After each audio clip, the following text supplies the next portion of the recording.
In the winter of 1993, a group of 5 experienced mountaineers set out on an expedition to Frost Peak, one of the most remote and treacherous mountains in northern Alaska.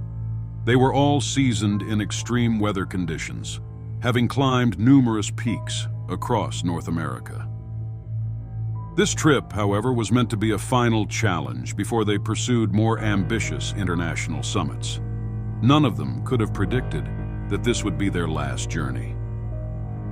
The group consisted of Martin Davis, the 29-year-old team leader, his girlfriend Sarah Thompson, an experienced climber herself, brothers Michael and Kevin Larson, and Olivia Ward, a survival expert.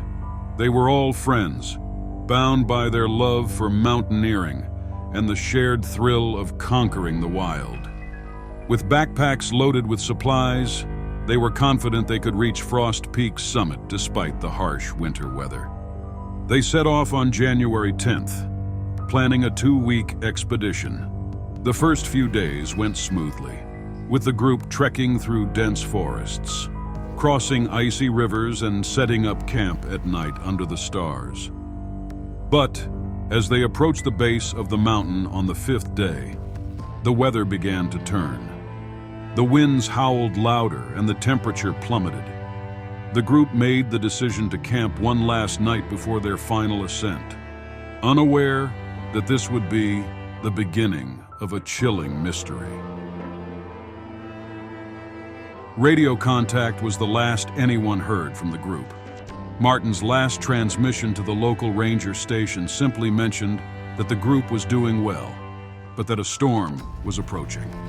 The next day, as the storm rolled in, radio silence followed. Concerned, authorities gave them a couple of extra days, assuming the group had sheltered and would check in once the weather improved. But as more days passed without word, the families of the climbers grew anxious.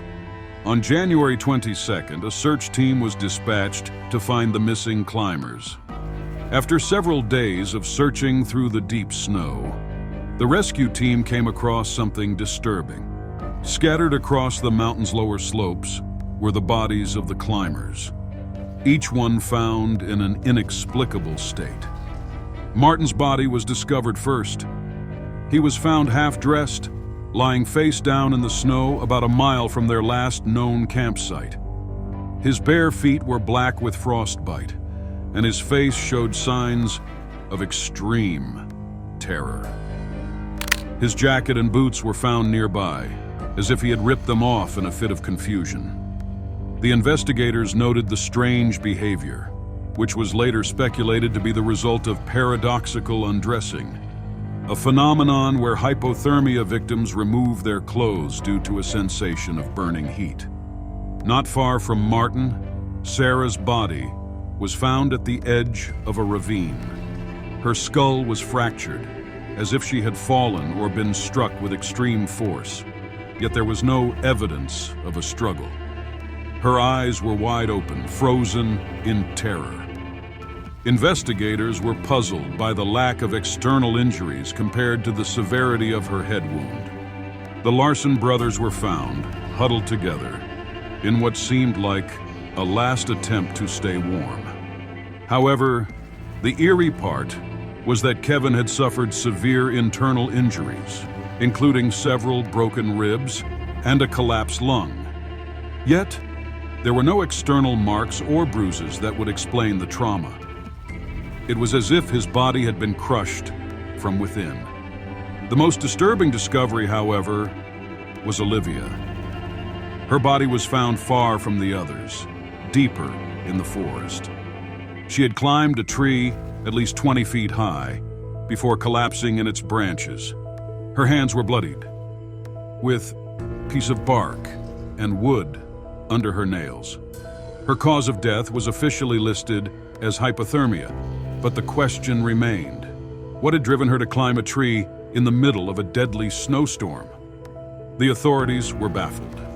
There were no signs of an avalanche, no predator tracks, and no evidence of foul play from other people. The group's campsite was found abandoned, with their tents slashed open from the inside and much of their equipment scattered as if they had fled in a panic. Speculation about what happened on Frost Peak soon turned into wild theories. Some suggested that the group had encountered a rare but deadly weather phenomenon known as infrasound, where certain wind patterns can produce low-frequency sounds that cause panic, disorientation, and paranoia. Others believed it was an encounter with something more sinister, perhaps a wild animal or even a supernatural entity, given the history of strange occurrences in the area. Despite the intense investigation, the true cause of the tragedy remains unsolved.